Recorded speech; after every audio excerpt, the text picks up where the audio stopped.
Can we stand, please? Most graceful and merciful Father, we honor your name, we revere your name. Heavenly Father, we ask that you forgive us of all of our sins.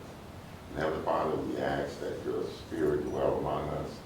Give us godly wisdom, Heavenly Father, that will please you.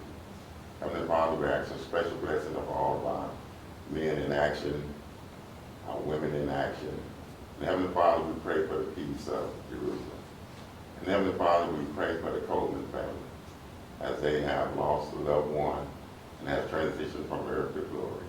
This is our prayer in the matchless and beautiful name of our Lord and Savior, Jesus Christ. Amen. Amen. Pledge allegiance to the flag of the United States of America and to the republic for which it stands, one nation, under God, indivisible, with liberty and justice for all.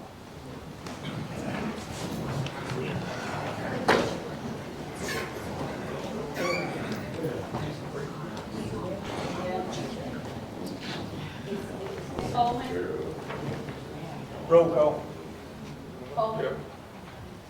Jackson. Here. Stockton. Here. Ford. Bailey. Here. Johnson. Here. Brown. Here. Pruitt. Here. Wilson. Here.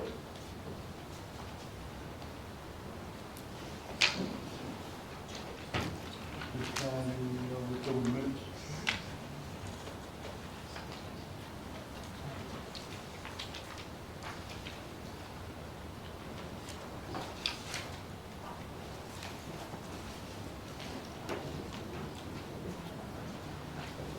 Yeah.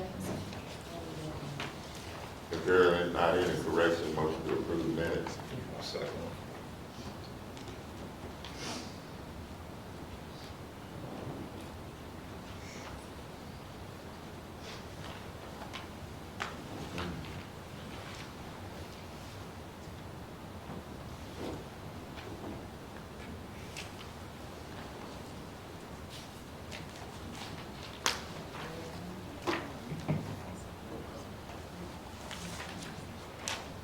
Coleman.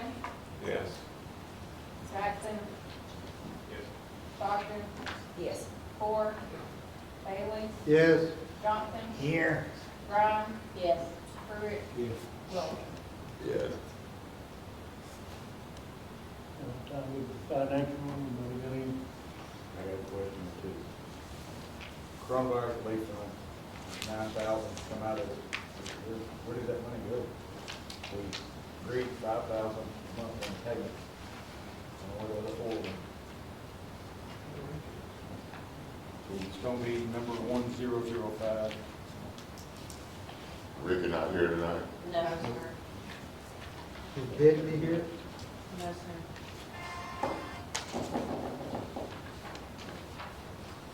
And he's the one that was on the phone. I was curious on that one, and the, Fund 1800 solid waste, 99,000 come out of it. And Fund 2000, County Road and Bridge, 127 come out of that. I was just curious what it meant.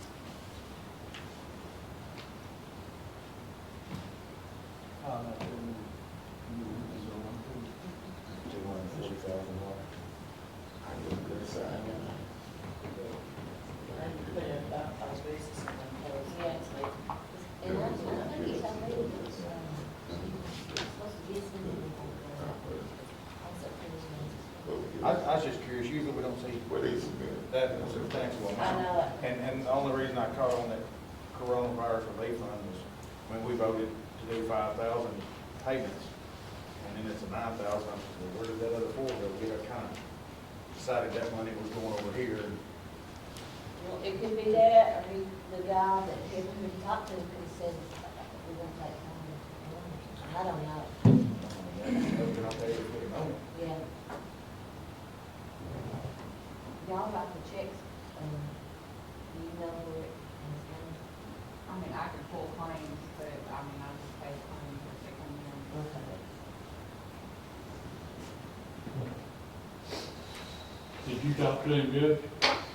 About who's, The guy about the grader, the cat man.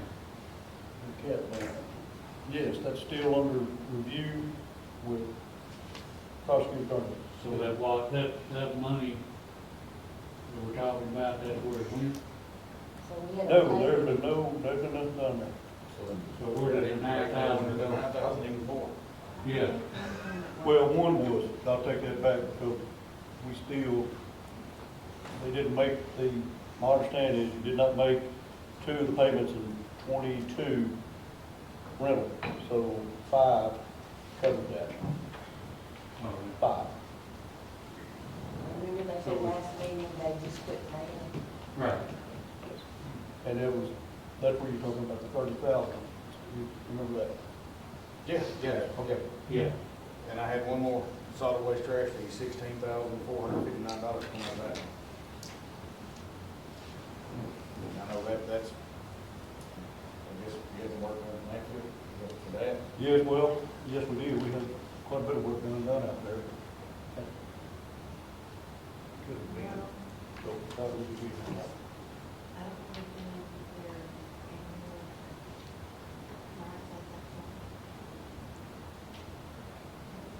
That goes to all the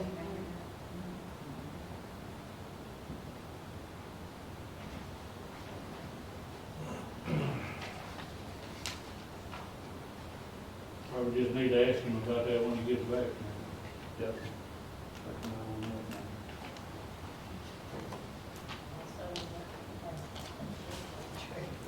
See what, I mean, you want to see what's been paid or what.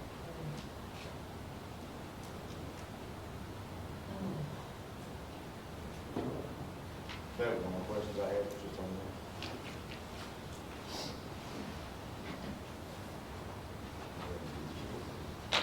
That doesn't need to be approved, does it? No, No, I talked to Sheriff about something else, and he said they're, pretty good, so they were calling the ones because I had talked to him about according to this, Or down. the quarter sales tax. yeah, is, in the hole, $3,800. That they not collected.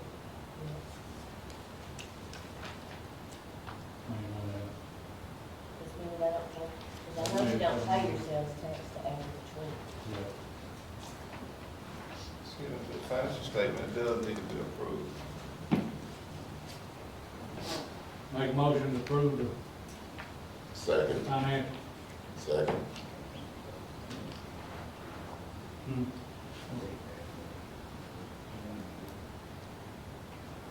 Coleman, Yes.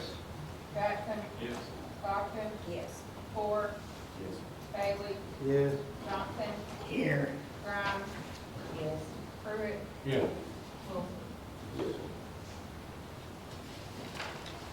Wilson. Committee, who's there? Good evening.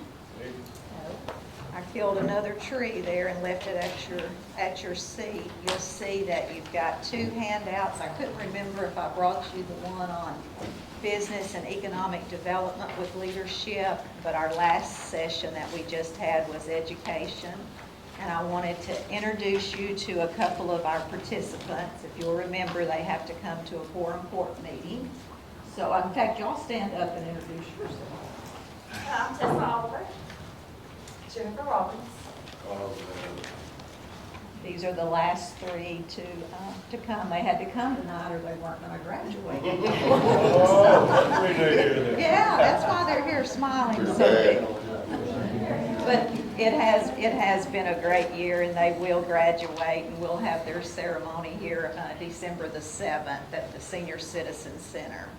Also wanted you to, this sheet that has the shape of Nevada County, I wanted you to take this back and kind of look at your areas. This is what they're showing from the state broadband office, and you'll see the key down there.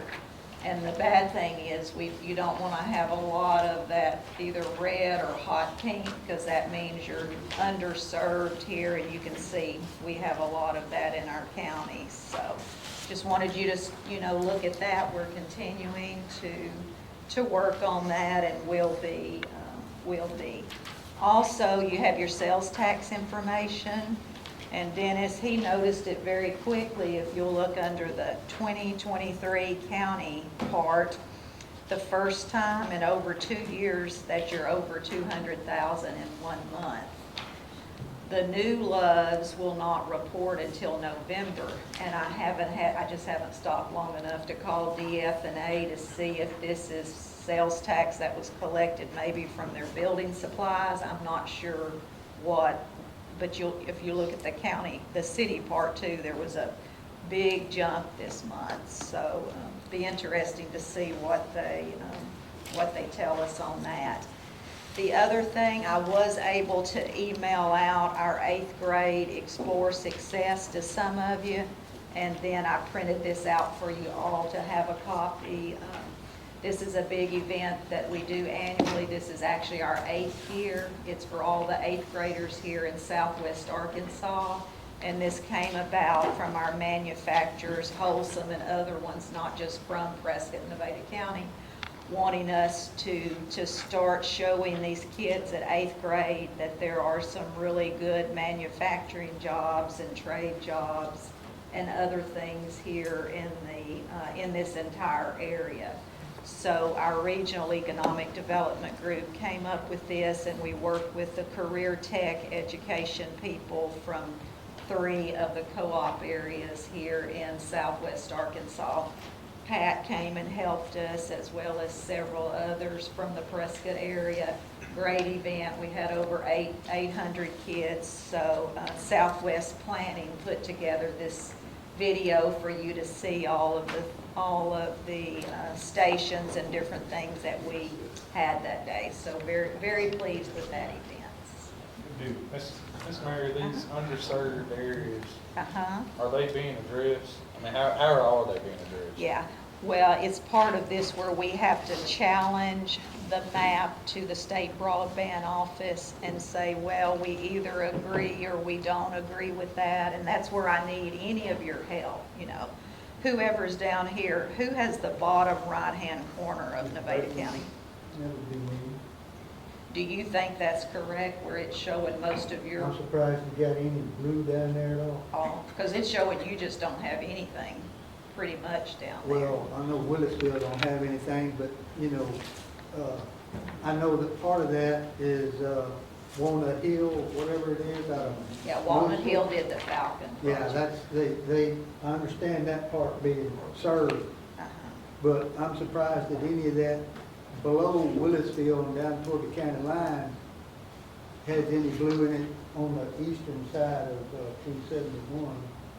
So I'm certain that must be, Well, this, excuse me a minute, I want this to be addressed when these subcontractors come in. When we do. That's what they'll be doing, is going and finding these red spots, and that'll be their job to make sure that they get these people their service. That's all I want to know. Well, but what we have to do in that process, we have to, this is what the state broadband office is saying our county looks like. And we have to challenge that and say, no, we think it's worse than this. You've got us showing that we're served and we're not served in that area. So they say that it's critical that this map is correct. Now, Ricky says he has some capability with one of the software programs that y'all have up here. I don't think it's GIS, but he said that somehow he can look at some of this and see if he thinks it's the same that the state has. And then after this map is basically approved by the state broadband office, then they will put out the grant opportunities where these companies can apply for the grants to come in and help get these people internet and stuff. So that's what the committee would put together. Yeah, the is to broadband get this committee. flag- Get this Get flag. this correct, yes. And then this will be turned out to your subcontractor so that everybody, Can as get best it. we can, get them served. And what we're hearing from our broadband committee meeting, we're hearing that South Central Connect and Cable Links are probably going to be though, well, both of them have said they will be applying for the grants. Mary, how much impact, is there an adverse impact on Nevada school? Because I know it's not one on, as far as these red areas for the Nevada school, because I know it's not one for Prescott School District. How much impact, adverse impact? We haven't had anyone from Nevada school. There's one or two on the committee, and they haven't made a meeting yet. So, Yes.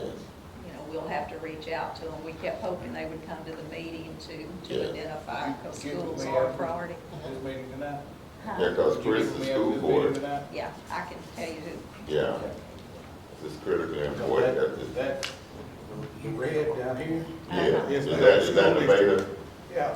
Well, it's kind of hard to understand, because it was. It is small. Put It's- some of the, City. like Highway 200, you got the major highways like 278, 371, and it's really 19, and we know that's 371.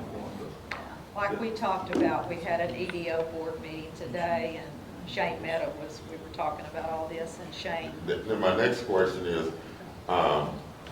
the affordable, what was that, a year or two ago? yes, they You still could fill out have. an application and for lower income families, they could receive reduced or free.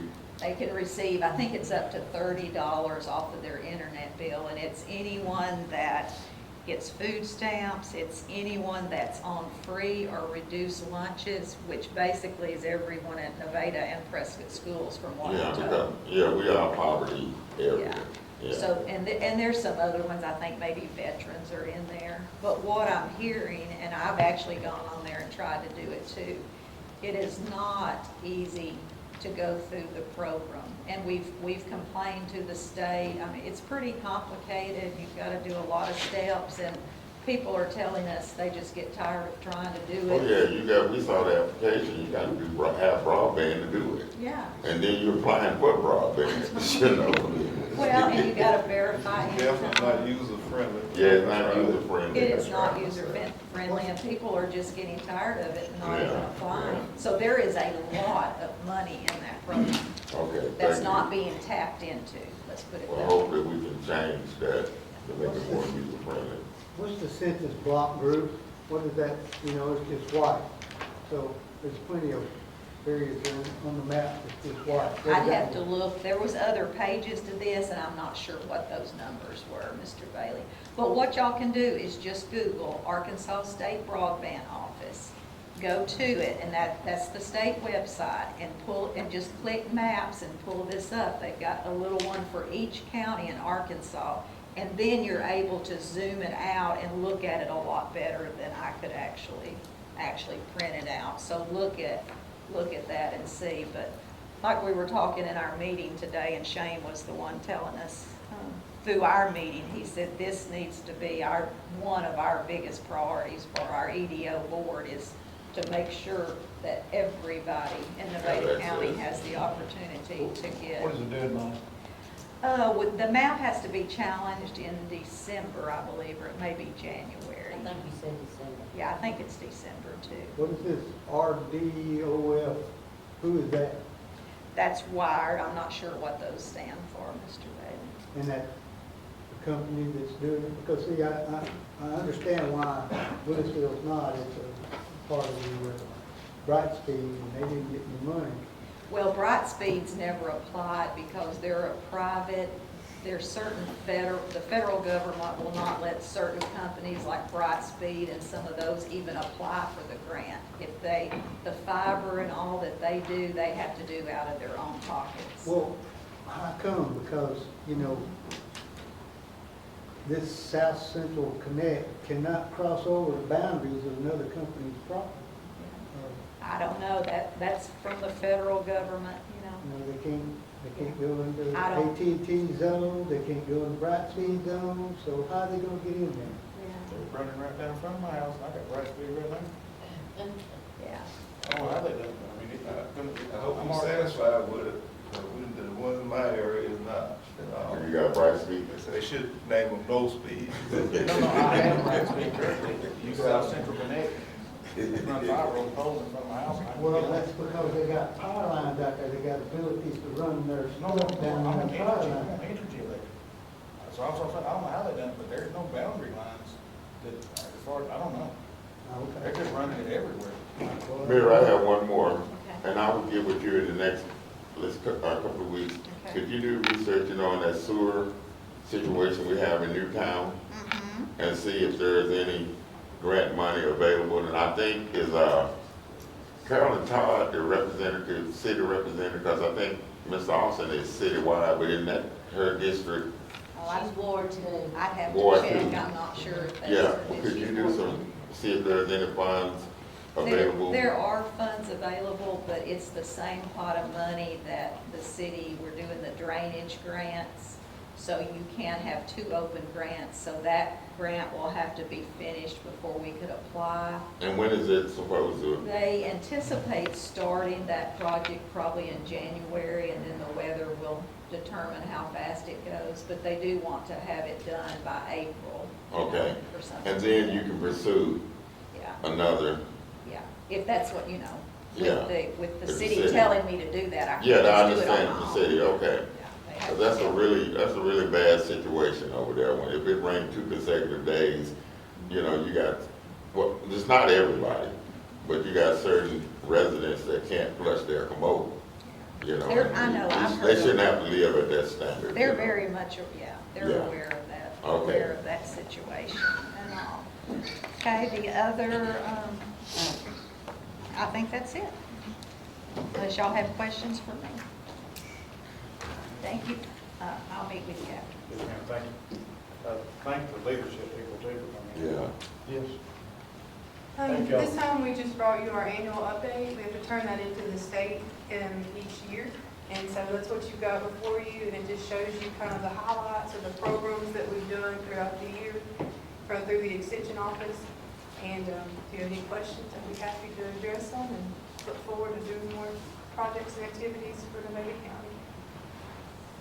Thank you. Jamie? Hi, everyone. I gave you all our monthly service report.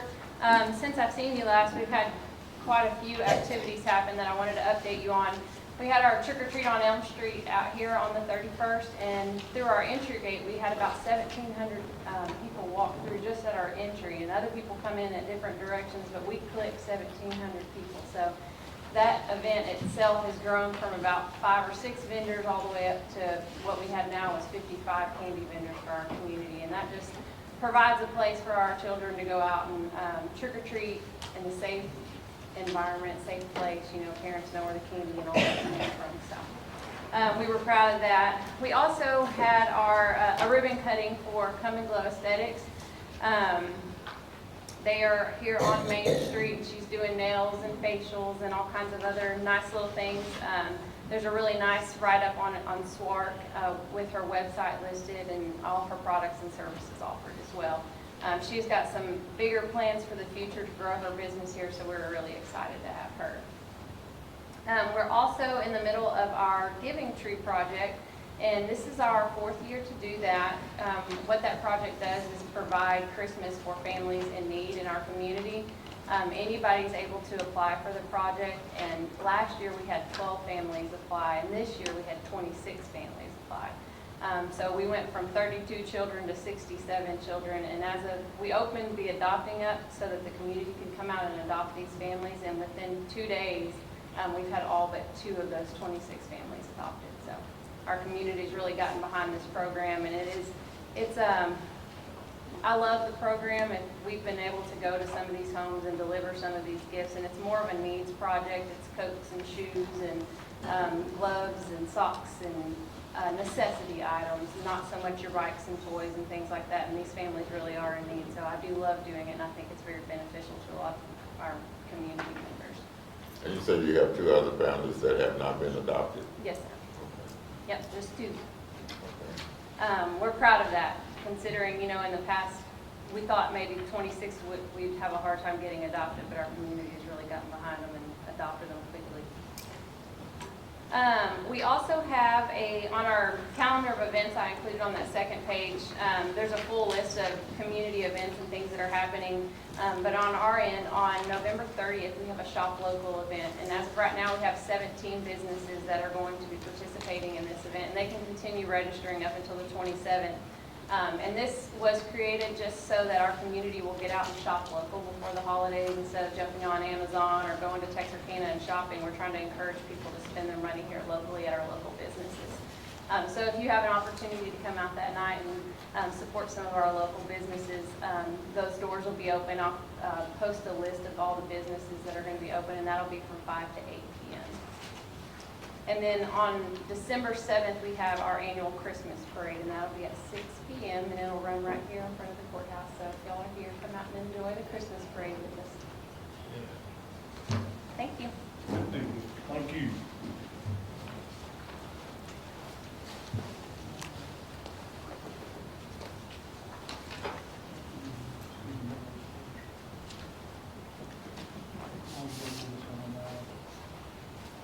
If you don't mind, on new business, the millage that we do every year, we do it. Motion to accept the millage, that's for every city in the county, Second.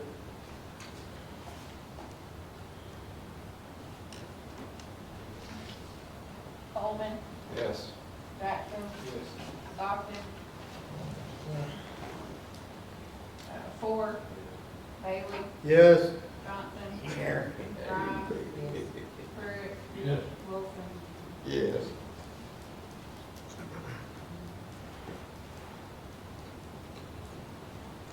All right, next week is a holiday, so we need to have a budget meeting. When is the clerk gonna get the proposed budget for each department to us? I think he's got everything ready, now we'll just, Need to have a meeting? yes. So I know next week's holiday, Yeah. after everybody's gonna be out of town, you wanna do it for the following? My schedule is open. I think we're pushing it back too far. If we have any questions or any issues. I think next week's all right. What Now, day? everybody's gonna be at home, the whole week. I'm good whenever, whenever everybody else is good. I'm open. I'm open too. 20th looks good, that's a Monday. You wanna do it Monday? Okay, what time? Y'all, well, Chris, because he's working, I get off at 4:30. I can be here No, this Monday, this coming Monday. the 20th. 5:15. 5:50. 5 if I don't fit in fully. Okay, so let's say 5:30. Work. 5:30? 5:30 this upcoming Monday. And we should have each department will have their proposal. Okay. Thank you. Thank you.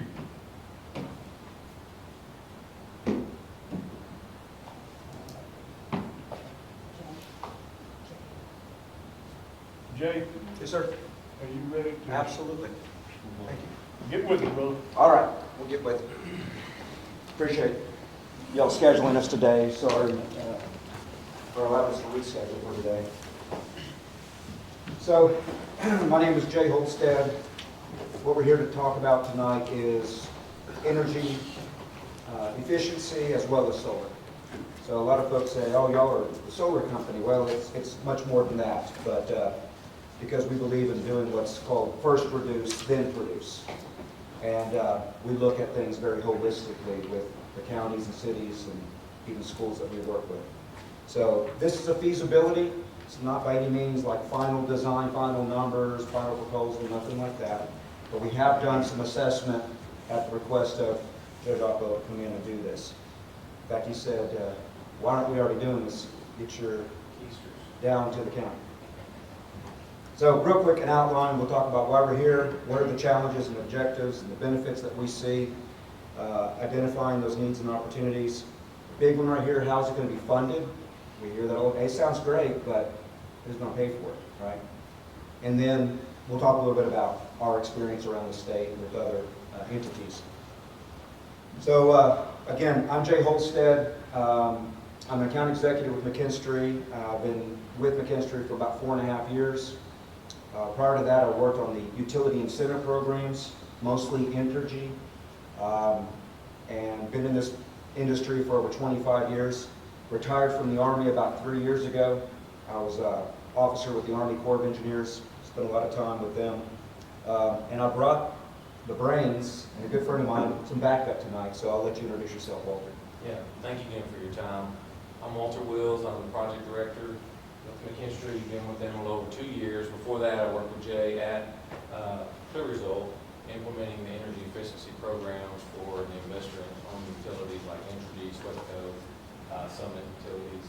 And so my reason for being here is just to help you understand a little bit more about how this process works, a little bit about what we've looked at so far, and then seeing, where you guys would like to go from there. So, my personal background, I've been married for 27 years. I've got 6 kids. 4 of them I have adopted out of Hot Spring County, Courthouse. And so I know about finances being tight and how do you make it work and stretch as far as possible. So that's also my job, is how can we help make things work when finances and funding is tight. So. Okay, so, like I mentioned, the judge invited us to come down, so the obvious, question is, well, what are y'all doing here? You got your basic facility needs, deferred maintenance items, it could be HVAC, lighting, structural here at the courthouse, plumbing. In fact, I know you mentioned, Judge, old pipes, old plumbing, and old HVAC that's out there at the health center. So that's kind of that's the obvious stuff. But to me, I think what's most important is community. And I actually was here just last month for the Fall Festival, came down that Saturday. It's a gorgeous day. You'll have a fantastic turnout. I understand it's growing every year, kind of like the trick-or-treating event. That's awesome. I'm sure y'all got a really strong community and it shows. So I think y'all take pride in that, and we see this a lot in Arkansas, but it's really strong here in Nevada County. So, just some information there, pictures from the event. Again, I was really blown away. It was a beautiful day, beautiful event, a lot of good turnout, participation. So, what are the challenges? We see this everywhere we go in Arkansas with the counties. Y'all are not unique, but it's worth kind of stating these things. You got, your built environment, aging infrastructure, facilities, increased deferred maintenance, kind of that kick in the can. We don't have the budget. We're going to have to put a Band-Aid on it and keep calling the service contractor to come in and, throw some refrigerant in that system or whatever till we can get down the road. Or you have those critical failures and you got to use emergency funds. So that's a big part of this. That's a challenge. Staff attrition and staff burden. And again, we're all facing this. We got to do more with less. Everybody's got to wear multiple hats in their roles and be asked to, or tasked with doing other things. The expectations and pressures from just society, resiliency, sustainability, green, all of those notions that we hear a lot. And security, that's a big one as well. And then the funding. We've got limited capital, there's competition between departments or agencies, where are we going to spend the limited funds that we receive in our county? And that unpredictable tax revenue. If your county's decreasing in population, that's less revenue that's coming in, but you still have the same items that need to be addressed and maintained, and those are going up. Operations and maintenance costs, equipment costs, utility rates are escalating. So while that's doing this, you've probably seen a decline in some revenue. So what's the answer? Well, we got to raise taxes, or is there some other source of funds? And that's what we help counties and cities find those solutions. So again, declining population, like I just mentioned, all of these things are the challenge. So what's the objective? What's the opportunity? Let's find a financially viable solution. Let's be proactive instead of reactive. Do something now rather than waiting till later when it's too late. And I think you're going to see there's a window of opportunity here to strike while the iron's hot. So go ahead, Walter, explain kind of our process. Yeah, at a high level, basically, we go through these steps to put a strategic energy plan together for the county. Right now, we're in the identify phase, so we're just looking at the bills. We've done a rate analysis to see what you pay for electricity. We've also identified the buildings. We've gone through some of the buildings and took some pictures of some of the things. So we're just kind of identifying. The next is scoping. And so in the identifying phase, I mentioned some of this, but what we're really looking for is where are your needs and upgrade opportunities. And we can just show them and share them with you, but then it's got to be you wanting to engage in that and wanting to do something with it. But we don't just shove it down your throat. We just want to be here as your partner. So here's what we found out that you have needs as far as energy, and then we help you put together a plan to tackle those needs, and that's during the scoping phase. So what we look at a high level is lighting and HVAC and controls, what your building envelope looks like, and then solar. So the courthouse, some of the things that we just identified at a high level, some roof repair and replacement. We recommend looking at that.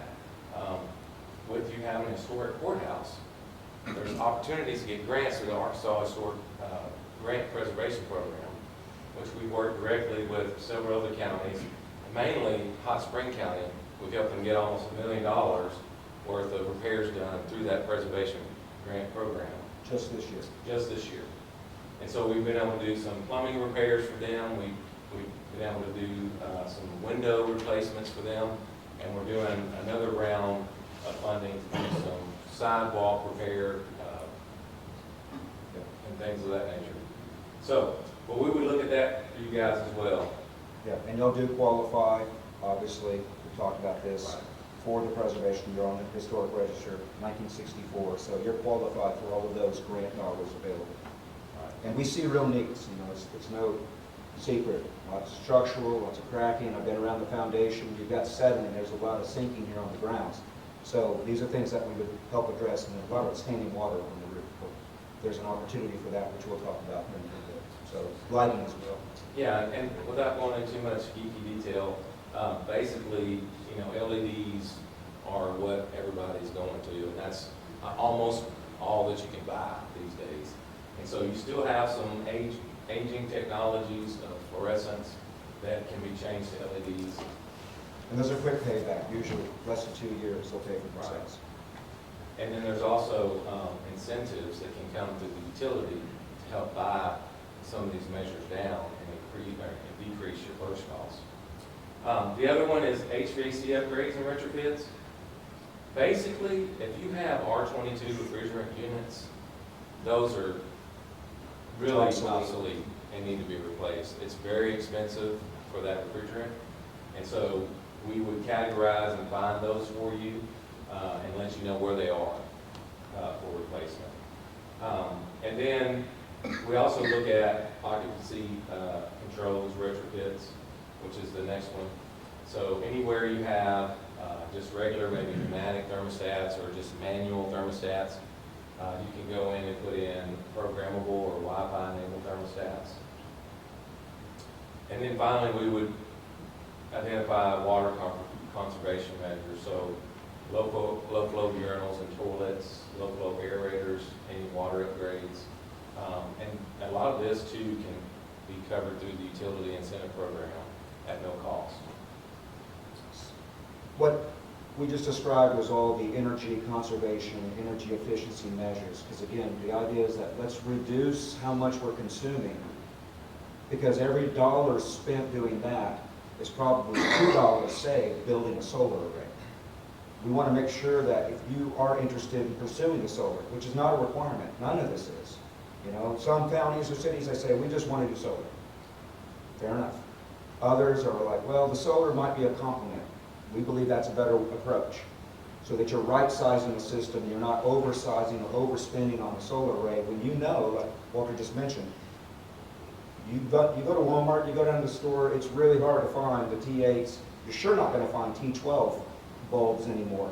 They're obsolete. It's actually outlawed for manufacturing on the ballast or the bulb. So LEDs are going to be kind of a given. Do these things, reduce that energy, quick payback, and then take up the balance through a solar array to complement it. So net metering in Arkansas right now, which sunsets, this is key, sunsets September 30 next year because of new laws that were enacted through the state legislation, this General Assembly, this past spring. That net metering is where you get 1 for 1. If you generate a kilowatt hour over here on your array, you're banking a kilowatt hour towards your utility spend. So there's 2 ways you can do solar generally, okay? It's either on-site or it's virtual or off-site. An on-site system is just what it says. It's on the building, it's on the grounds, it runs behind the meter, and you're actually producing power that the building is using during those hours of the day. And so you are offsetting your usage in real time, if you will. So you've got an energy producer right there on site. Off-site or virtual is where it may be 10 miles down the road, but as long as it's connected to the utility grid, they have to compensate you for the kilowatt hours you produce, and that gets credited on your utility bill. That has to be the utility that serves the building that you're looking at. Correct. As long as it's on their grid, it doesn't have to be at the site where the building is that's using the power. I get this a lot of times. I say, well, if you're going to build this down, on this 3 acres or whatever, how are we going to get the power at our building? Well, in a virtual system, you're not. It's a trade. It's kind of like you're banking those, and they get credited directly on your bill every month. So, in looking at your opportunity here, and we'll just come out and say it with you, I've been doing this for a long time, even before McKinstry, even before Clear Result, here in Arkansas.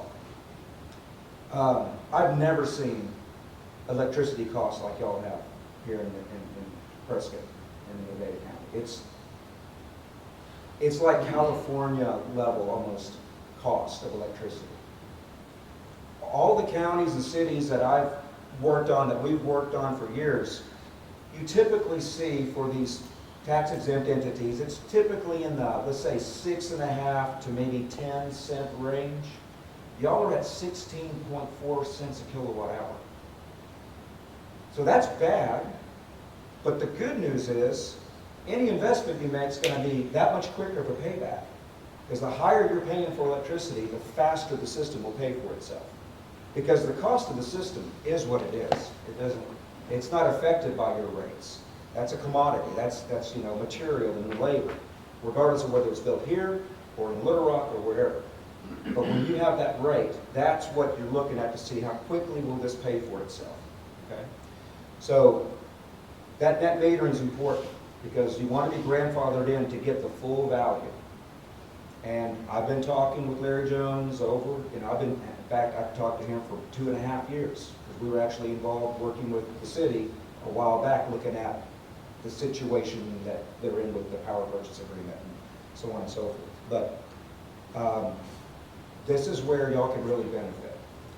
The second thing, and we'll go into this here in a little bit, I don't want to jump the gun, but there's a couple of other key things that make this financially viable, and it's a fantastic window of opportunity here. So that value of solar, that's your rate. So, we've looked at a couple of things. Again, by no means is this like, here's your plan. This is just some ideas. Talking with the judge, hey, we know that the roof, the building, the structure, could we address that? Well, actually, you can address the roof and do solar on the roof behind the meter here at the courthouse and offset close to 100% by situating it on top of the building and actually get the roof replaced and a big chunk of that paid for as well through these incentives that we'll talk about in a second here. So we looked at this and said, okay, what does a helioscope, which is just kind of a solar model, look like for the courthouse? What can we fit up there on the building that would be behind the meter, that's actually serving directly tied into this building? So that's just kind of a model of what we looked at here for the county courthouse itself. Another option, and I know there's this land over here by the jail, Okay, what if it was another behind the meter, but instead it's on the ground? It could serve the needs for the jail, which obviously is 24/7. There's going to be a lot of usage at that building, as well as these are the two biggest users in the county. So just looking at options. A third option would be a virtual off-site system. Maybe it's out by the health center, maybe there's some other land that the county owns or could acquire that we could look at to just plug it onto the grid and do 100% offset for all the county facilities. Y'all are using about 460, approximately 460,000 kilowatt hours annually.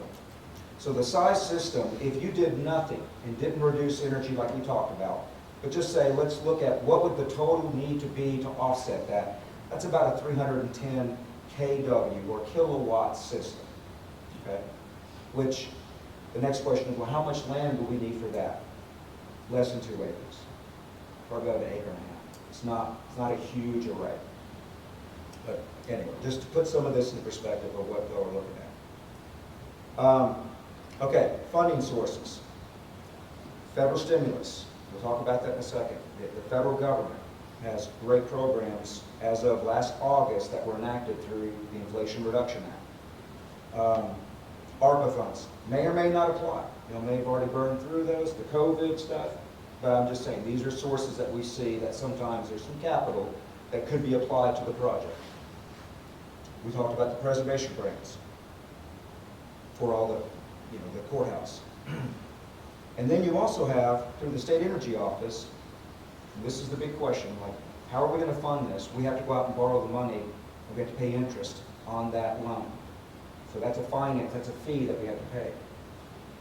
The State Energy Office has what's called the Revolving Loan Lease Fund. It's $10 million in a budget that's been allocated. Its source of funding, there's actually a couple, but a big chunk of it is coming from ARPA dollars, not ARPA, ARPA, as in 2009, 2010, after that huge, the mortgage crisis. The state still has money that they're trying to spend. So they put some money towards these energy programs and solar, renewable, whatever, could be funding all of this at 0.4% interest rate. That's a locked rate? That is locked, and I believe it would be a fixed. It's not a schedule, as far as the payment schedule. Yeah. So, again, you go to any bank, even like a cruising associates, which we work with them on a lot of municipal, client projects. They're going to be in the 4.5% to 5% range.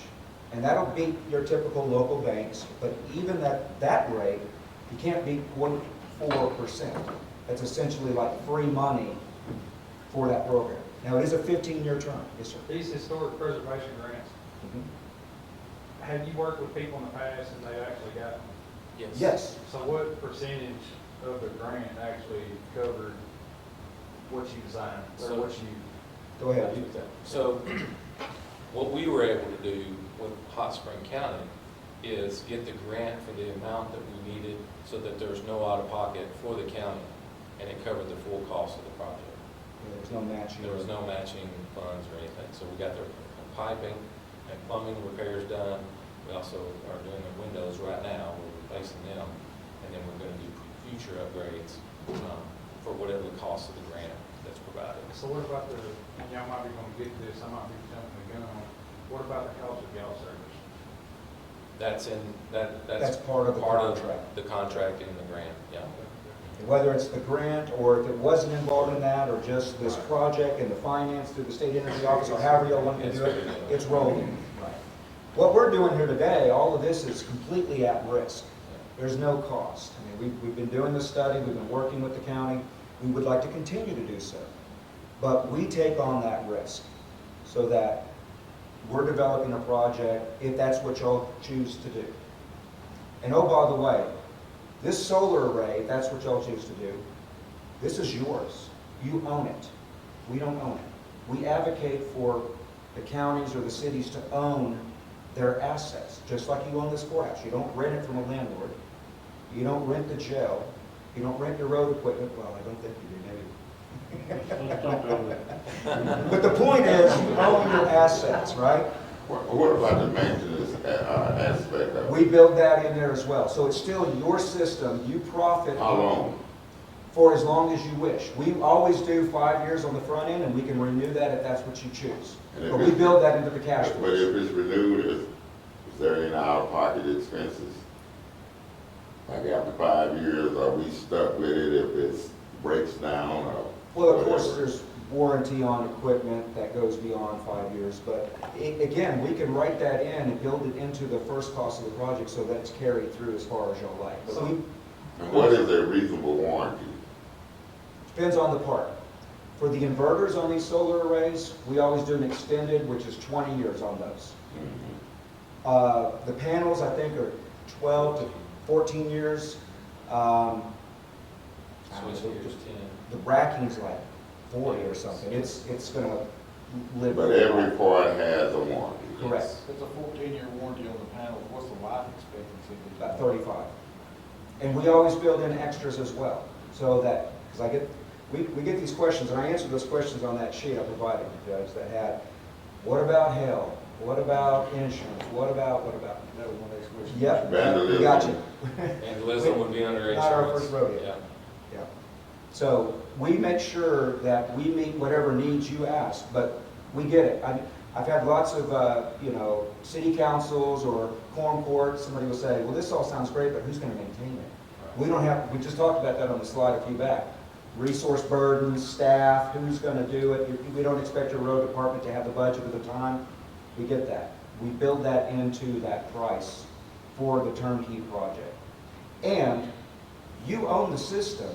We'll help you maintain and troubleshoot. We monitor that system, and we guarantee its production. So if we say you're gonna earn, so many dollars, or it's gonna produce so much, and it doesn't, we get out our checkbook and make it right, make it whole. But if it exceeds that, you keep 100% of that. We don't share an excess savings beyond what was projected. So McKinstry, they actually provide the service on the panels. You're not going through a vendor that would come in and build it, it would actually be them. McKinstry, and I can talk about this here in a second, but yes. Oh, and I'll talk about leverage waste streams. McKinstry's been in business for 63 years this year. That was gonna be my next question. Family owned, privately held. We don't answer to shareholders on the New York Stock Exchange. It's a family-run company. We're about 3,000 folks in 26 or 27 markets, cities around the nation. We're nationwide.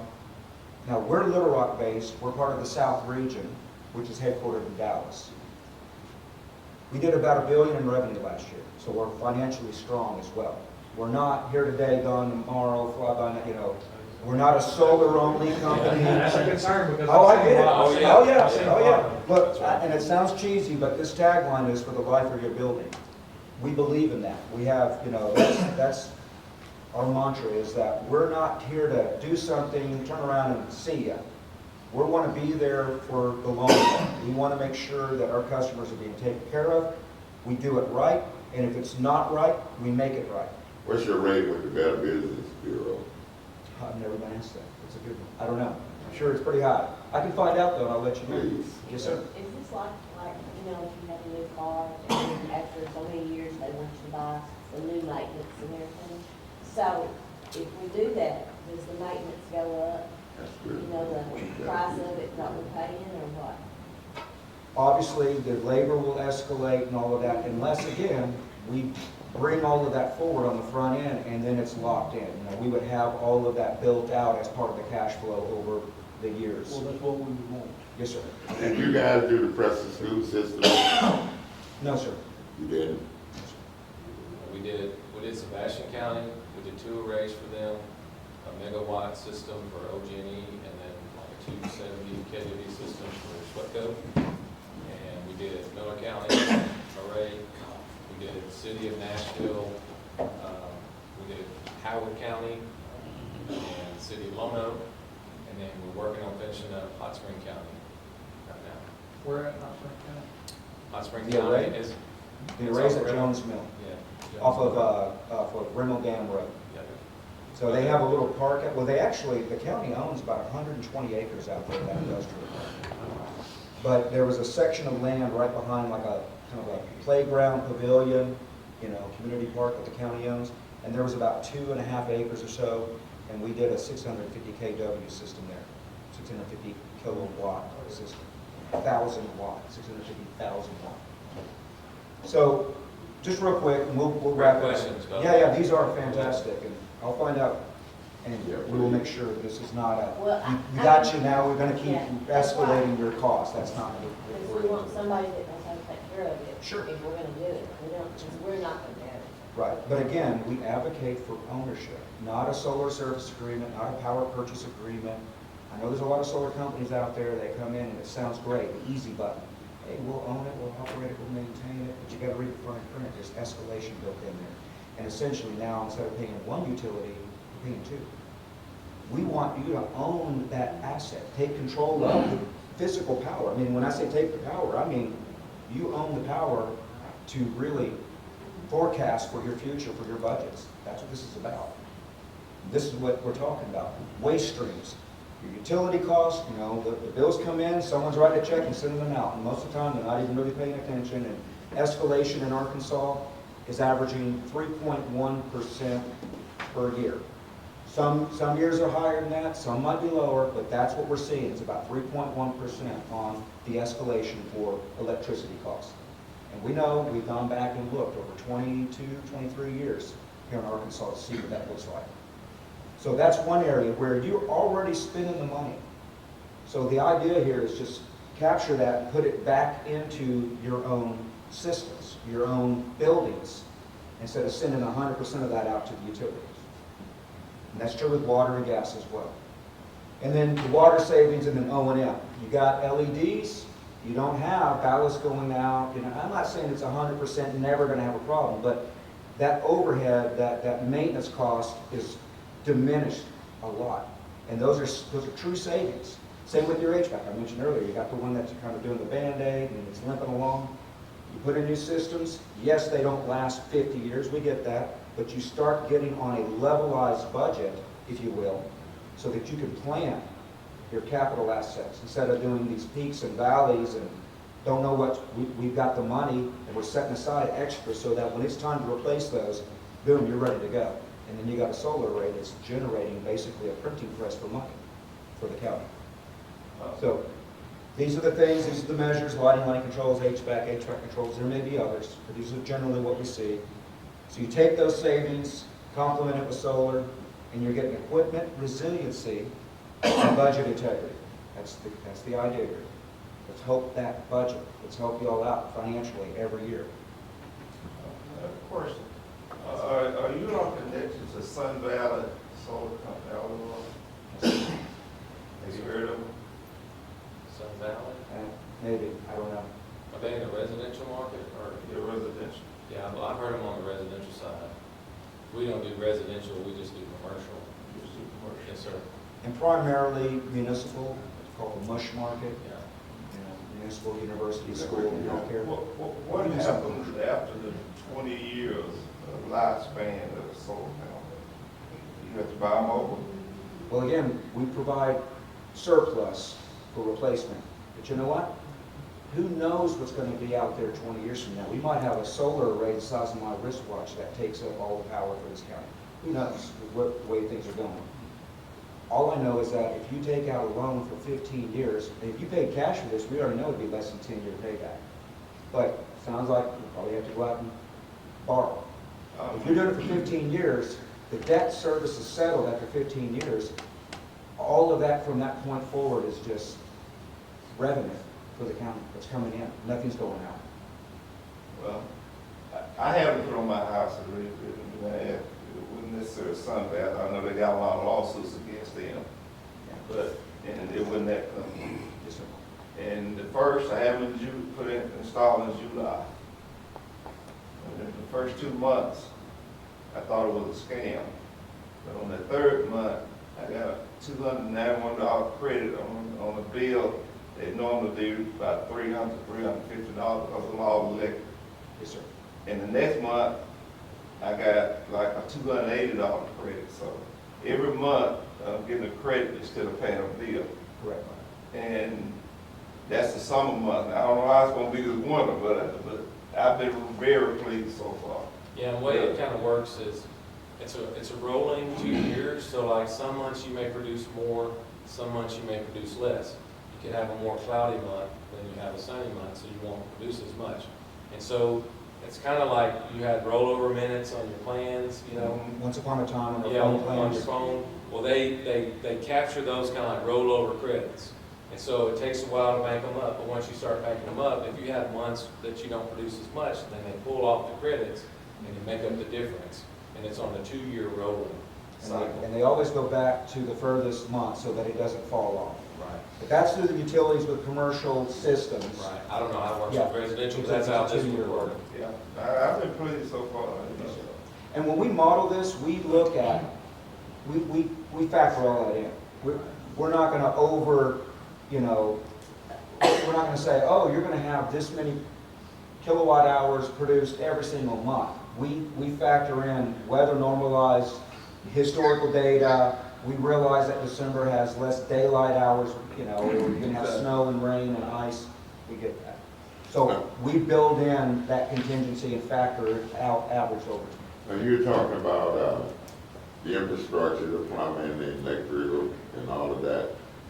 Do you factor in relocation of this whole edifice? Relocation of this? I mean, yes. I mean, not put them on this bill? No, I'm just talking about, let's say 10 years from now, the citizens want the courthouse, this courthouse become old, and the citizens want to build want another building. We say if you rebuild the courthouse, Yeah. you get to.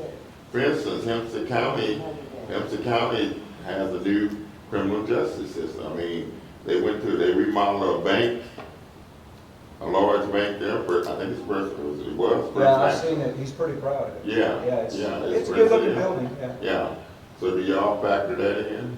Is that, that possibility that could It happen? could be if that's what y'all say you might be planning for in the future. Yeah. I mean, I haven't heard anything, but it could happen. But even if that didn't happen for 10 years, or that was maybe the long-term goal, Yeah. you still got to heat and cool and light this building today. Mhm. And so, again, upgrading to energy efficiency is going to have a good payback, whether you're, but of course, if you're planning on doing something in the next 5 years, we would take that into consideration and probably make plans around that. But the fact is, that meter is going to keep spinning as long as y'all are in your air conditioning this room to 69 degrees. I don't get cold very often. Yeah. I'm trying to do things short these meetings. Yeah, that's right. Let's get out of here. Hey, well, keep it going and keep all the lights burning. It's going to look that much I better. just got one other question. Could you put the jail and the courthouse on the same system? Yes, we could, and we would have to evaluate that. But I'm going to say in theory, hypothetically, absolutely. You'd probably have to split the meters, of course, on the system and the inverters. And now you've got, depends on where it was located. Now, if you located the panels on this building, the answer would be no, because the rooftop would not produce enough for both.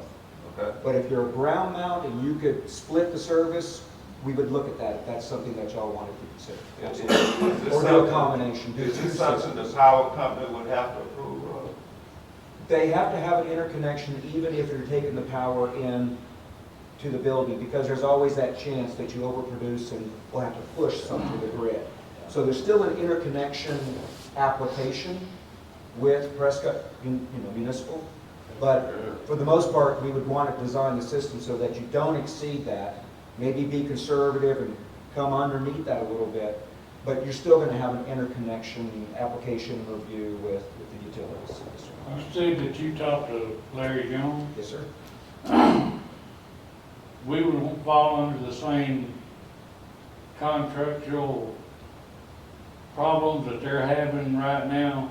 You're not a utility. Because I know, I live in the city. Yes, sir. And I know that the city can't do anything, The city The can't city- do anything, but the Yeah. businesses inside the city can't. Right. Good. You are a customer of the utility, Okay. so you're not precluded, if you will. We've got the net metering policies and procedures for Prescott. Okay. We've had these conversations with So them. that won't- Behind the that won't meter, in bother front us of at the all. meter, all of that. That won't bother us at all. No, sir. Because you are paying the rate you're paying, and of course, that rate It's too much. is compensating for I'll see. their large PPA contract with, not, well, it's with one wholesale, but there's another that's got their hands in it because it's coming through the Right. other utilities grid Yeah. in their substation. But the wholesale provider is a different utility. I don't want to name names, but I think y'all know who they are. You know, Okay. So, all right. We talked about this. There it is. The kicker, letter of intent's due today if you're going to apply for grant monies this coming year. However, We also have close relationships. with yeah, them. we could have probably close do an relationships extension. with Catherine Ash, and the biggest deadline is this January 25th, so I'm sure we could probably talk to them and help get that extended as long as we had an application in by this date. Which is kind of this is what we're proposing, this is what the cost would be, and wait to see if you get it approved.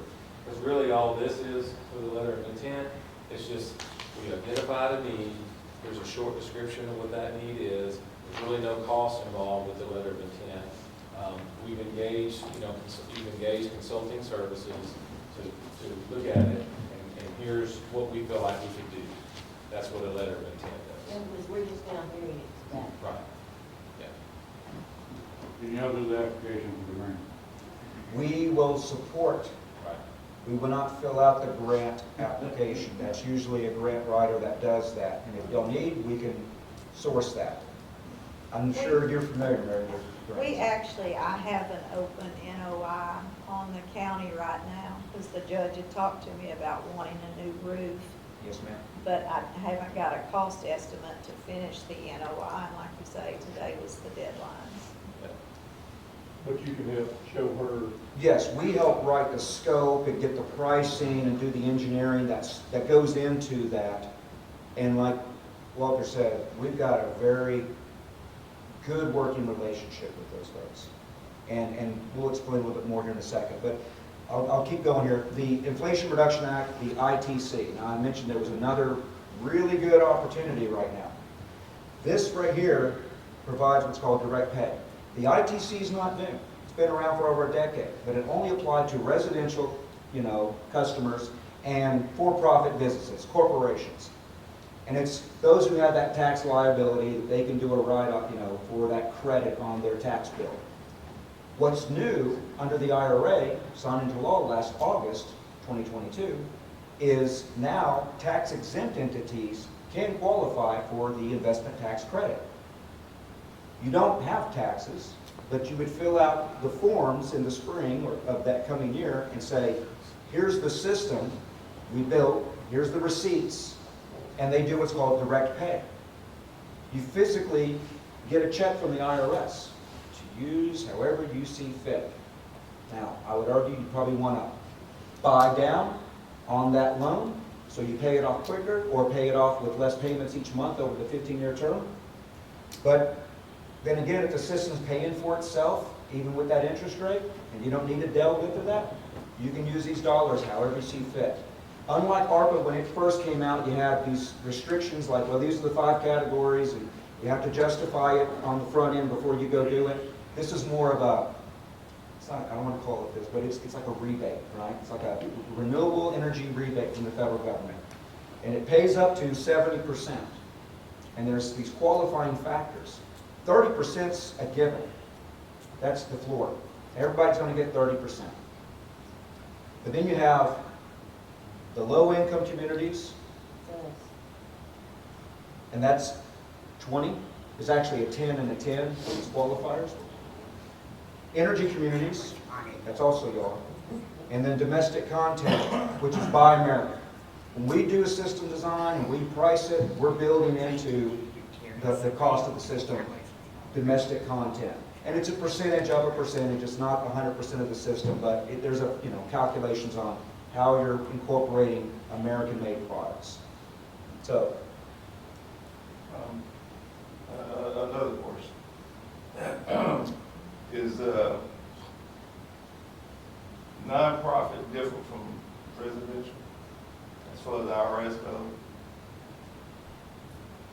yes, because, I mean, a nonprofit, 501c3, or if it was a, Well, the reason I ask is, when they presented their presentation to me, they said that you get 70% of the cost of the panel. The government will pay for it. But I dug into it deeper, and if you got a tax liability, it would go up to 70% against that tax liability, but not give you a direct check. Is that the way this works? but this is a direct pay check. There is no tax liability or a tax exempt entity, so it's basically fill out the application, submit it to the IRS, and the Department of Energy reviews it. You fall inside these qualifications, that's the different steps or the bonuses that can be applied to the cost of that system. The government's paying So it you is money, not but based it's, on tax liability. Okay. because you're tax exempt. But it's a little misleading when you hear investment tax credit, we're not taxed. It's a direct pay. That's what changed under the legislation for the IRA, the Inflation Reduction Act last year. This is a game changer. So there's your energy community tax credit bonus. Department of Energy took it right from the website. These maps are updated. So I think I got this probably within the last month, pulled it down. And I've been tracking this for a while. Y'all's area hasn't changed. Same here. There's 2 steps here, but a severely distressed community, which y'all fall under. That's what that red box means. Yep. Okay. Now, this is just kind of the summary about what we've been talking about here. So there's your population, number of households, what that breaks down to, people per household, your property tax annually, your sales tax, and these are pulled from the state legislative audit as well as the census data.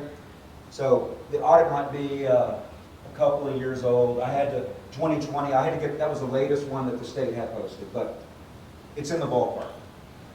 I know you'll have a declining population.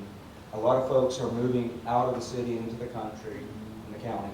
But regardless, you're looking at about 8,000 folks. So, based on our utility analysis, between energy reduction and solar production, it could be as much as 75,000. Now, that's not your entire bill. You still got demand costs, you still got, what's that? Yeah, the meter fees, the overhead, administration fees, those are set. But what we could offset at 75,000 would equate to about 15.5% of your property tax in the county. That's the equivalent. Or about 14.7 of the sales tax. Or if you just kind of combine the two, what's the average between those when you blend it? About 7.6. Or increasing your population by over 600 folks. That's what this would equate to as far as additional income. Even though it's not, the money's already there. It's just, again, you're not sending it out, you're keeping it, you're reinvesting it. So that's kind of a way to look at this and think, what does this equate to? What does this mean for our county? Okay, the meter fees, do we own the meters or y'all, who owns the meters? Well, the meter, if it was a virtual meter, it's still your meter, just like the meter on this building. So we always pay a meter fee? Yeah, you're going to pay a meter fee even at the solar array. That's just like. Yep, just like any other system that's on their grid. And of course, if it's on the building or on the grounds of the building and it's going behind, that's the existing meter, the existing transformer, that doesn't change. It's just we're feeding in and then any excess is feeding out. Whereas a virtual, you're feeding 100% of it out. It's spinning backwards.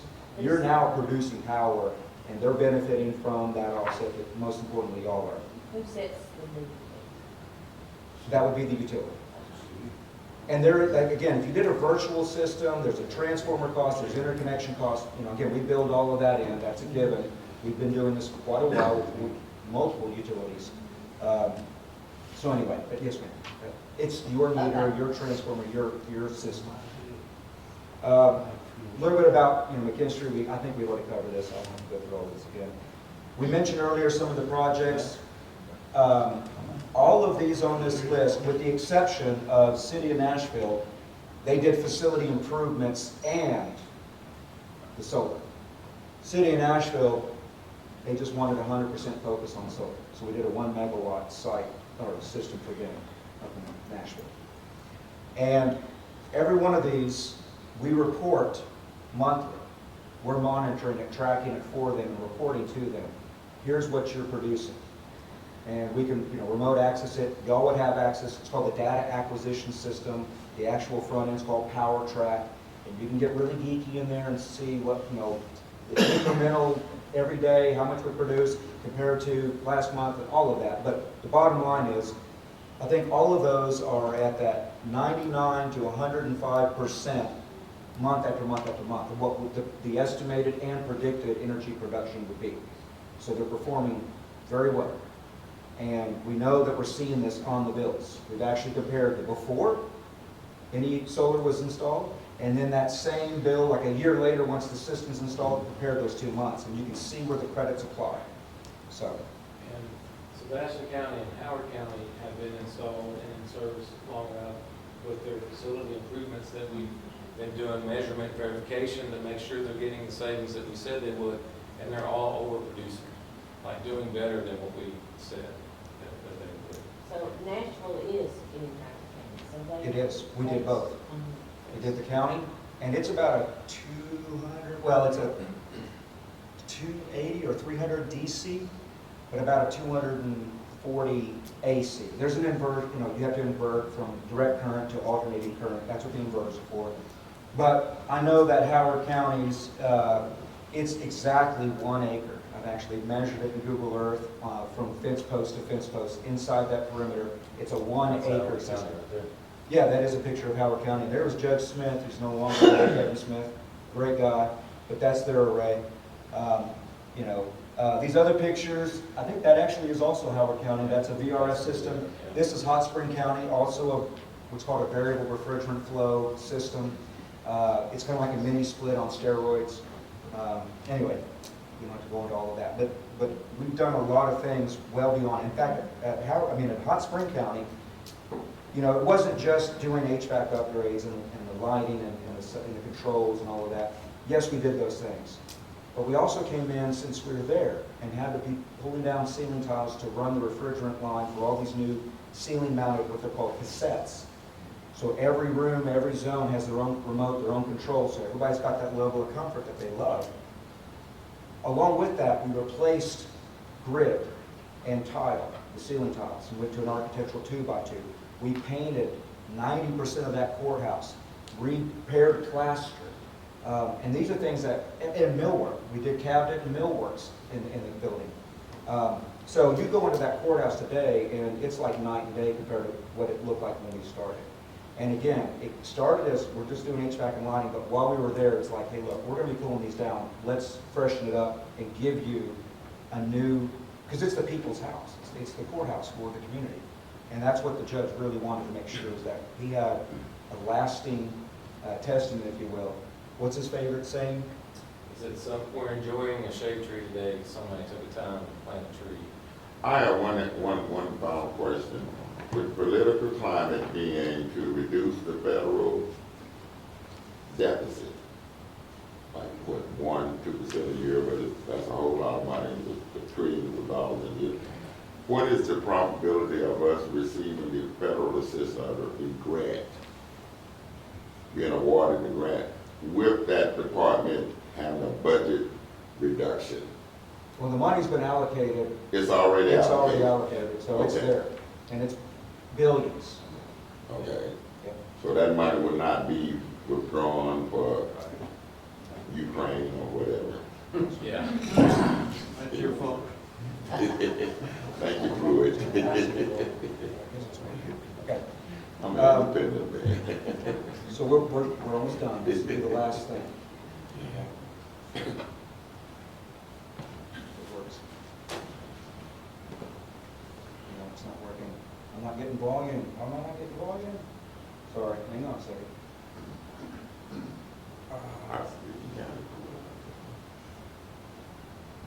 Why does it say that it doesn't have? Either that. Yeah, it's telling me there's not enough. Well, how do I get the volume?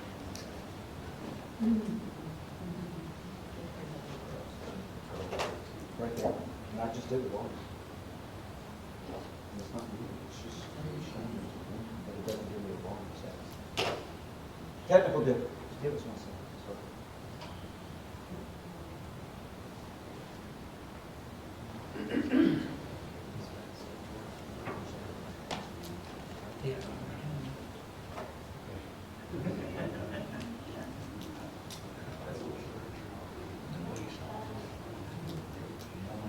You said I'll be cold. Pass. You said I'll be cold, freezing. I'm, I mean, in November. Blame her, he said he didn't want you to hold on to something. Who said that? Church, I'm fixing to go. All right, we'll see you, Curtis. Curtis got on his gloves up in here. I told him, I hear you.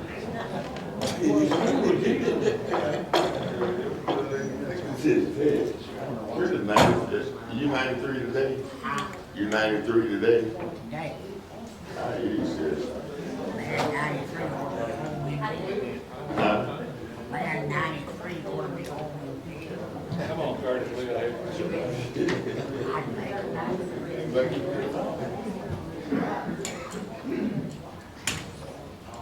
What you got, Bible study? All right, it's 6:30 now. Yes. you ready? She come back.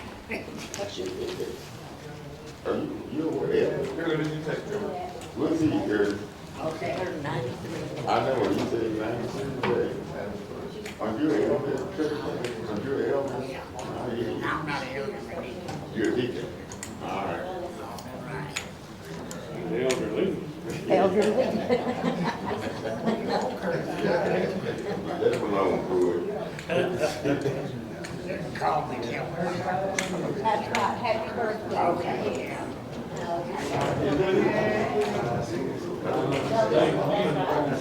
Y'all think we'll do a dinner? One of those letters? Letters? Yeah, it's worth it. Next week.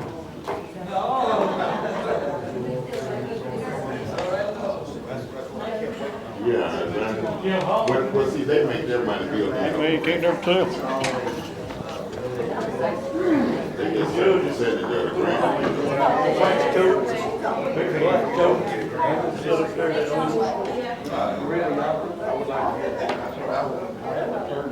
Well, that's not, they say it's not. Turned down to 67. This is not out of pocket. No, I'm talking about for the whole fund. Yeah. I guess we could just Thank you. look at the laptop. I thought, I'm glad somebody. Get TV speakers. That's it. TV speakers. Hey, we don't have to have that, man. Now, I think we got the gist of it. it's on the side. Okay. Okay. Yeah, exactly. I think we figured it out. Sorry, folks. I think you got the gist of it. Excuse me, we're gonna talk about the cost, the final cost, do you have anything on that?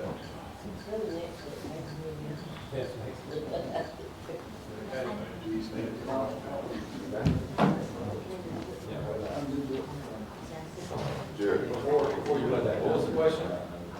I was asking, we gonna discuss the cost of this? Yeah, so we haven't got to that far in the scope yet. We're just doing identifying. Okay, that's not in this presentation. Right, yes, sir. Okay. That's if we vote to get a Yeah, if you letter wanna- if you of wanna move identification forward, or whatever That's it's right. called. Then we'll go further and investigate and then get costs and bring them back and show you Okay. what they are. Yeah. I'd like to know the cost of it. All right, that's enough. Sorry.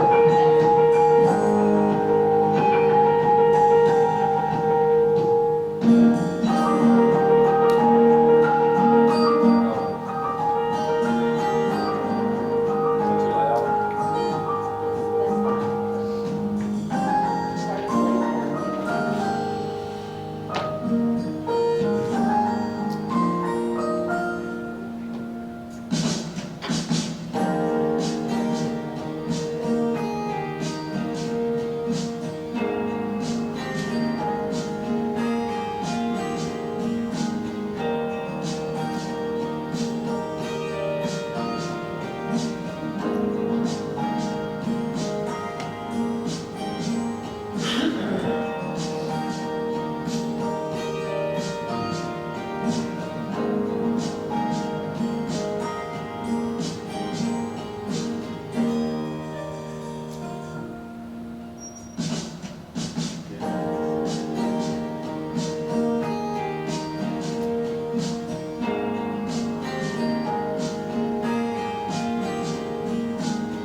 not,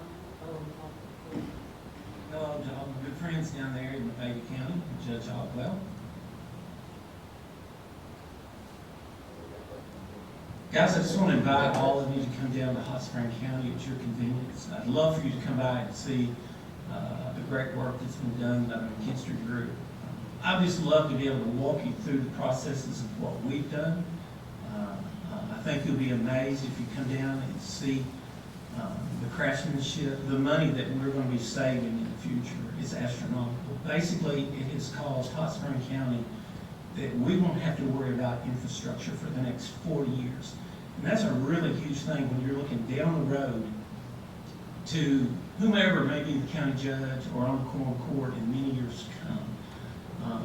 I think it will put you in a position to relieve your county of so many costs.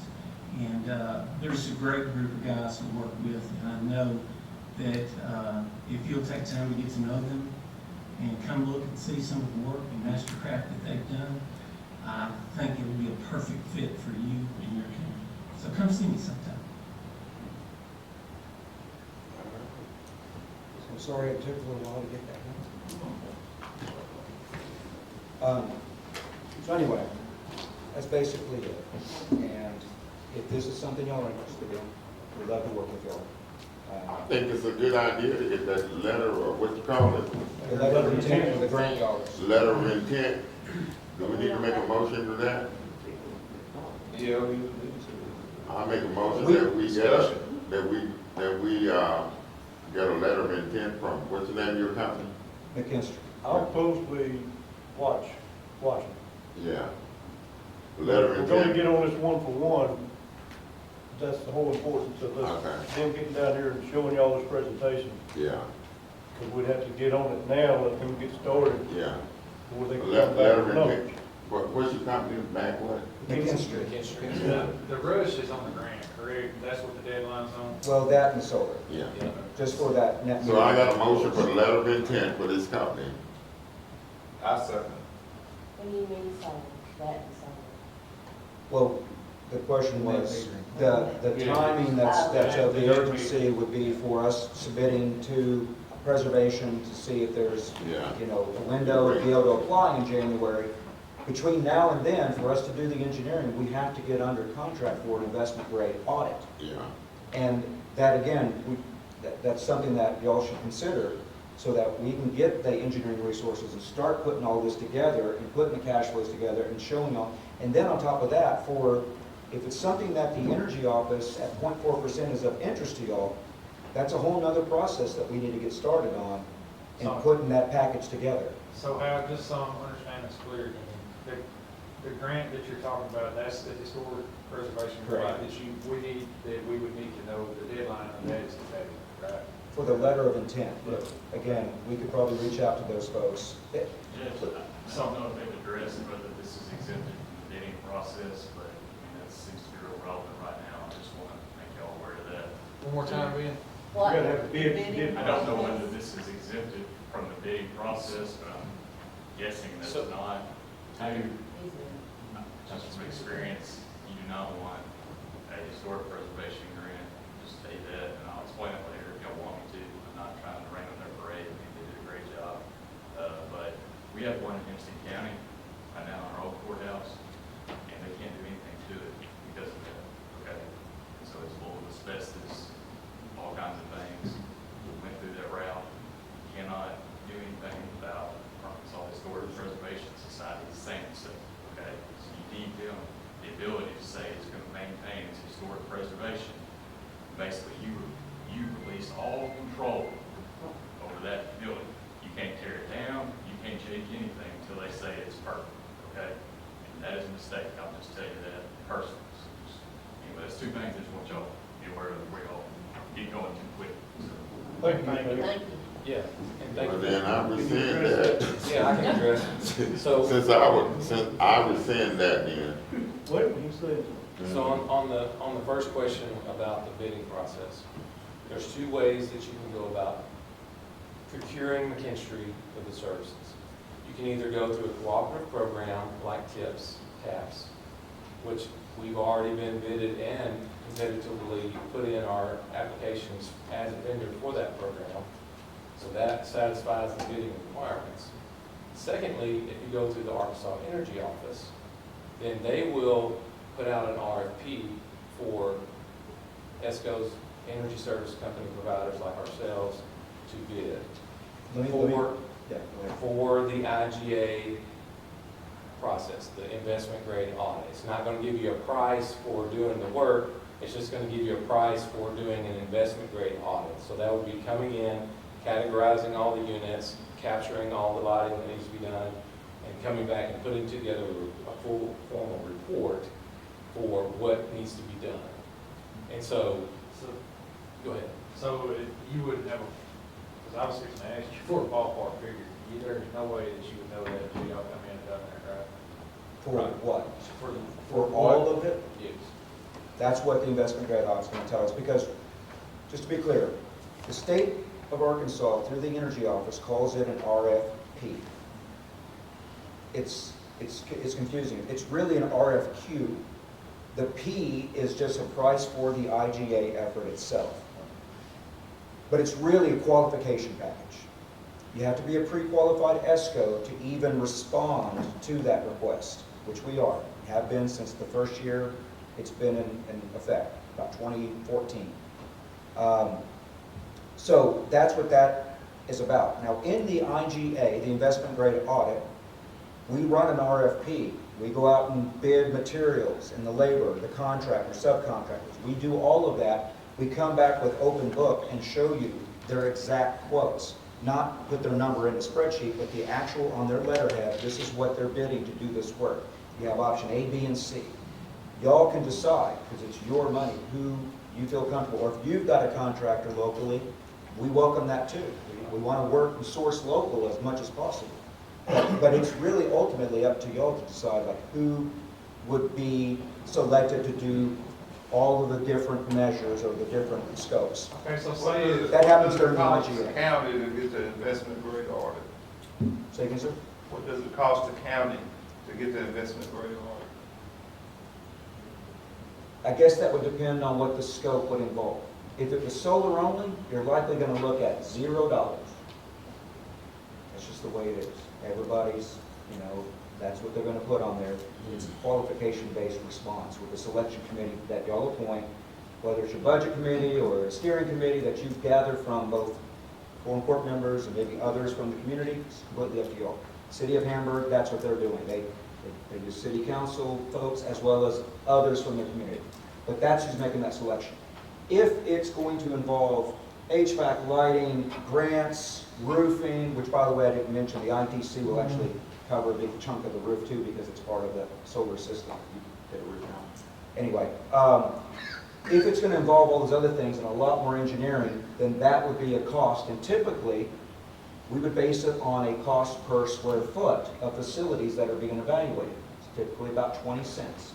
That's the standard cost for an IGA in this market. So say for instance, say we did decide on a letter of intent with y'all, and say the historic preservation grant falls through, so you come back with your price, and then we look at this other energy, whoever they are that, that would give a low interest loan, and then we, after looking at it and say that, well, let's just say the money isn't there.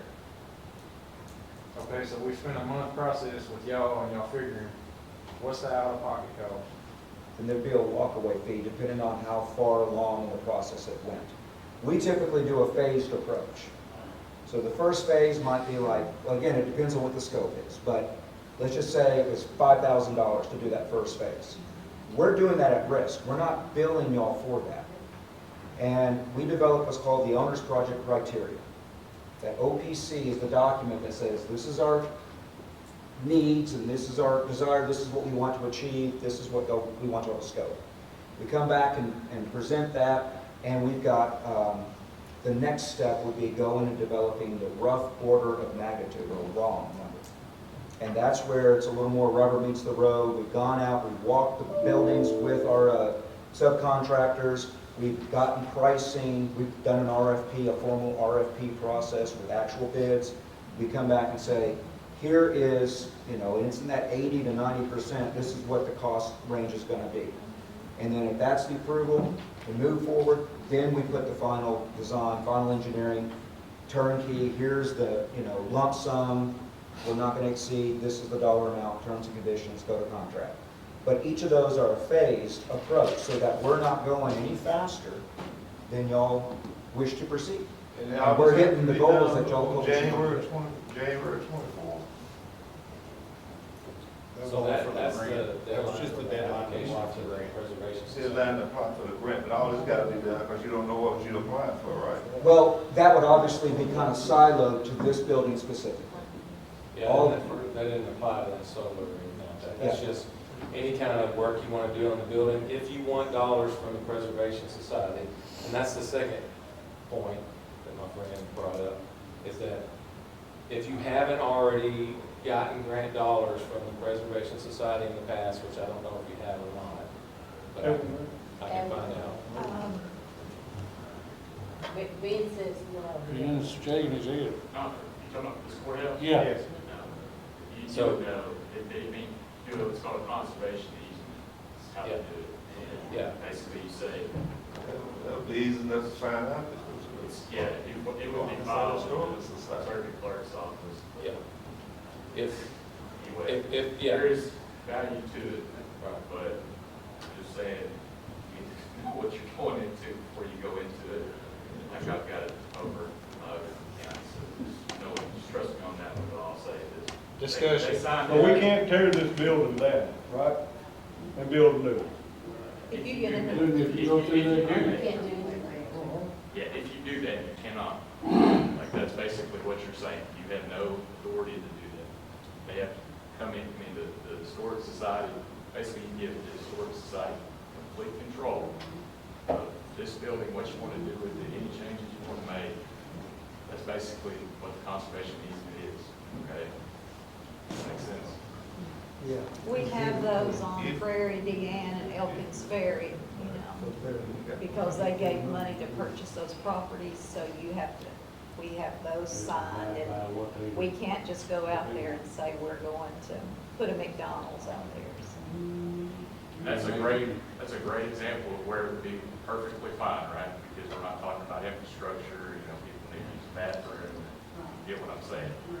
Hempstead County, like, they got a mess on their hands, because they got legal liability for asbestos, and then also, they can't make any changes to it, because they signed this conservation easement.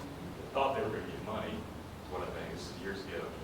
Thought they were gonna get money from the Historic Society, and they are still trying to. But it's- So right now, if we wanted to build a new courthouse, we could build one, we could tear it down, build one. As far as I know, yeah. As far But as- if we do anything with this kind of antique Grant store, dollars. Historic Heritage Foundation. Heritage, yeah.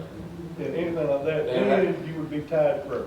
That's right. Right. That's the strength. That's the strength. So you give them control, you can get some grant money, but you maintain control, right? It's your building forever, you can do what you want to, but then you got to pony up the debt. So I just, So you're saying, if they're trying to give you the funding source, my job is to tell you absolutely, so you're flip side saying of that. stay away from the historical deal. I would absolutely, I think it's. If you do anything else, stay away from the, Yeah, and so like in Hot Spring County, they had asbestos, when we did the HVAC system, we knew in some of the elbows of the old piping, because it was an old boiler and chiller system, but we did all of that work. Actually, the contract was directly with the county, but we made that happen. So, but it was still folded into the contract that we executed as far as the cost and how it's financed. And now we're doing window restoration on that building. They've got 3 floors. We're doing the first floor right now, second phase is the second floor, and then we applied for the 3rd floor, which is the old shell that has the bars up on the window. Now it's an archive storage, you know, space up on the top floor of the old courthouse. But yeah, going in and doing the windows, we got to remove any lead paint and come back with restoration of the old windows or replacement. I think we actually work with them to kind of, again, our relationship, I think they trust we built that trust with the preservation, that they're like, we can kind of bend this and do that to make it work. Yeah, but the bottom line is, we're not trying to sell you on going to get grants through the preservation side. We just want to make you aware that that's a funding source, should you choose. There are easements that they gain when you do that, because if you get dollars from them, then obviously they're going to have a vested interest now in the courthouse, and they want to preserve it, not tear it down. And so you're going to have to get approval on what you do from that point forward. What is this 4% interest, what is that? State Energy Office, No, that doesn't do. that's different. No, it's different. That's So if you my want to go out and question- give money from The a bank. bottom line really is, For the DFNA. would Nevada County need to go borrow funds if they're going to do something, or do you have capital to do upgrades? Yeah. Let's just say $2 million. I'm just throwing out a number. If it's $2 million, would you have to go out and get? We go rob a bank. Okay. Well, I mean, I can say, I know, I've done enough estimating, at least on the solar piece, it's gonna be at least $1 million on solar. So that's why I was asking for a ballpark figure, because after Ben said what he said about the grant, I would want to know a roundabout ballpark figure so we could have some discussion, because obviously if we went through this energy, Arkansas Energy Yeah, Office. Arkansas Energy Office, I mean, that would be a budget committee thing, to even see if we can afford to make a payment and everything at all, so. So, and we would sit down and work with you on that and help put cash flows together and show you, you know, what that could mean. You know, the point is if you're gonna need to go and get financing, then we can help you do what needs to be done and go through the energy office and, you know, put that case together. The kicker on the cash flow on that end of it would be what we would be saving on our electric bill to be able to put back into the payment. Right. And that's what we try to shoot for, is what we call a budget neutral approach, to where you don't have any cash outlay out of pocket. And then the savings that you get from your utility reductions will more than cover for the payment. We got another county, I don't want to mention the name, but they're cash flow positive year one. After paying the finance, interest, and the principal and everything, they're coming out about $20,000 year one, and it's going to escalate from there. So you say, well, that's great, but they had to borrow, and someone had to draw the money and go do the construction event, so that's where we get paid. People always say, how do you all get paid? The construction event. We're a construction management group. But I know that the State Energy Office, in talks with them, we're looking at doing a deferred payment for that first year. It's a 15-year term. So you go draw the money, you build it, you apply for the ITC, you get the federal dollars back, you apply that to buy it down. You still got to have a 15-year or 14 years left on it. That's when the payments start, but it's a lesser amount. You can apply for up to $2.5 million through that Energy Office program. Any entity, that's the cap. Now, you may not need 2.5, but that's the $2.5 million, 15-year payback, 0.4% finance. That's the deal. Through the it's called the RLLF, Revolving Loan Lease Fund. Y'all had anybody do sales tax finances? No, I'm just curious. And you know that's how the county paid for the courthouse, so. Our goal is to not raise taxes. I totally understand. I'm just- Using the money that's already coming in, that's going right back out, and applying instead to the project. You had a shorter period there, right? I mean, if the county took taxes for like 3 years, potentially, maybe an option, I don't know. A short-term sales tax. Yeah. And, I mean, yeah, and I don't know the exact situation. Obviously, we'd have to get further into it and investigate it. But if there was a situation where you're cash flow positive year one, you're making money above and beyond that. And so whether it's 15 years or not, you're making money every year. So what is recommended by our legal? Well, I think this is a great idea, but I also know that Ben is, he worries about our counties. You know, he is our. Exactly. I guess yes, he is. Sure. And that's how I feel about it. I mean, who wouldn't want the lower light bill living in Prescott, Arkansas? But, I just know that Ben is concerned for us as a county too. I think everyone would be good. be clear, I'm not saying don't do it, I'm just saying. I know you're think not. you need to make sure that you're on good ground for as far as complying with any kind of bidding requirements. I understand what they're talking about, RFQs, a lot of bigger counties use those. We don't, I mean, we really don't bid a whole lot out, we don't change a whole lot. Right. But it sounds to me like, just listening, they're the general contractor, we still would be hiring them to do this whole project. Again, I'm not really up to date on exactly what that would mean. Letter of intent's not binding, so I don't think that's really an issue, if that's the whole of today. But I feel the same way as far as committing. following our legal advice, You you know. need to make sure you're gonna be ground for the bidding, that's all. Well, they already said we didn't have to commit today because we just now seen this Yeah. program. And if they'll tell you, I don't jump into anything at first. I don't. So, I mean, I think it's wonderful, but I'm sure there's probably. Maybe we need to do some more research and get, because it seems like he has first-hand experience about this in Hempstead County. I'd be happy to, correspond with these guys. Sure. I think that's a good idea Y'all that didn't do his candidate. you wouldn't object that our legal counsel, No, not at all. I think that's what we should do is let our legal counsel confer with you guys and then get back with us. I'm like, this Brian said that. Yeah, he was there for about 3 years, but we talked Yeah, all the time. that would be great. In fact, he's looking at doing a city We water want, I project. mean, So we need to table this and let our, then he'll get back with us. You just said. Yeah. Between 25 and 2,800 a month. Total, For this. oh, for this bill. Yep, you're at 2240 on this one. This is just a sampling of those utility bills for each of your accounts that we reviewed. And you're right, this one, let's see, this was July and it was $2,240.55. July and August they were I live in the city limits and they were behind us. So you're right, between 2,000 and 2,500 a month. It fluctuates. I make a motion that our legal counsel confer with McKinstry. McKinstry. We've heard it all, McKinney, McKinsey, McKinley. Mac me in. Yeah, Our legal Donald counsel Smith. confer with Mac and that he gets back with us on further information. That's That'd be my, all right with you, Martell. Tell me what to do, I bet you'll serve. okay, that's my motion. I second it. Okay. Y'all tell me when you want to hear back from them, I'll call them. Okay, you got a motion and a second.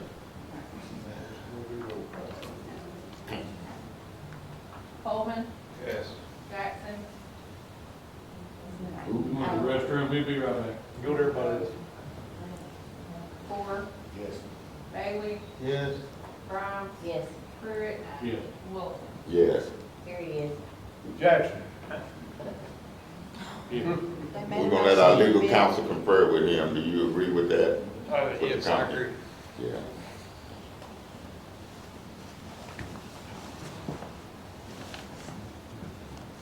Enjoy the presentation. Absolutely. Thank you. We enjoyed y'all having us tonight. Sorry it didn't happen last month. Well, if you don't take a Thank you. step forward, how do you expect to move forward? And if I'm not here, how do I expect to affect change in a positive way? That's why I'm here, and I'll continue to be We here have as long no as it further happens. business. I, wait a minute, I have something. I know, I'm sorry, I know Mary didn't bring it up, but if y'all are not aware of, in April of 2024, we're gonna have that lunar eclipse, well, everybody in other counties are getting ready for it. So y'all need to come up with somehow, this county can make some money. Make some money from it. Well, I mean, all the other I'm gonna tell you counties to are, be, I'm gonna tell you to be careful. oh, really? Well, yeah, I mean, they're already, there's 2-lane highways that are gonna be completely shut down and then passing. I-30 is gonna be, it's gonna be. Gridlock. Gridlock, I see. it's for a few They're days. saying- Cell phone signal, supposedly it's gonna be spotty for 3 or 4 days. Well, cell phone service is zero. Yes. They wouldn't bother you that day. Yeah. You really do need to have you some backup supplies. That's right. But you don't have to go to town. And we need to make sure we got a cover There's shop. people that Are we looking at adjournment? 10 by 10 spots in their yard for people that Yeah, can't, yeah. for a few $100. Okay. Well, now, out there at y'all's property out there on the other side of the interstate, I mean, if y'all got a gate open there, I understand people are willing to pay $10, $15, $20 a car to pull in and park and set up. Dan and I are on that depot. Y'all are on it? They're going to rent out stations, yeah. I think we ought to talk to, More than my yard, 23rd. Gunnison and see what they're being instructed You to do what now? I think we should talk to David Gunnison and see what the emergency management group is being told about, like the stuff Eric's talking about. Yeah, I've got him working on it right now. I talked to David on that Monday. Take a few days, according to him. Motion to adjourn. Yeah, Need a second? Second. second.